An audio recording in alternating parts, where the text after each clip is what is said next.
बहुत सारी बातें जो हम यहाँ करते हैं ये जाके कोई आर्मी चीफ को बताए कि कानून ये है, उनको गलत बताया जा रहा है, कानून बिल्कुल गलत बताया जा रहा है। हम अपने मौक़िफ़ पर बिल्कुल कायम हैं।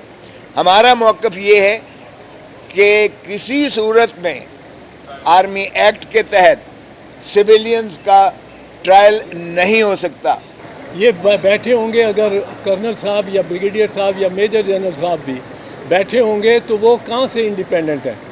उनको तो ऊपर से जो हुक्म आना है, उनका डिसिप्लिन और उनकी फ़ौज की तरबियत ही ये उन्होंने मानना है। अब ये जुमे को जो है इसकी समाअत बकिया होगी, और ये ऐसा नहीं होता है, आप समझते हैं शायद जज साहबान की जो ऑब्जर्वेशंस होती हैं या इस किस्म के इनक्विजिटोरियल होते हैं जो वो वजाहत के लिए और सवाल करते हैं, उसका मतलब ये नहीं होता है, ये उनका फ़ैसला होता है। माफ़ कीजिएगा, हम अपने मौक़िफ़ पर बिल्कुल कायम हैं।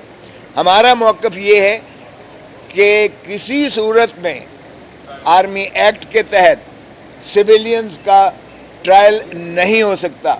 हमारा मौक़िफ़ ये है कि इसमें तफ्तीश भी और जो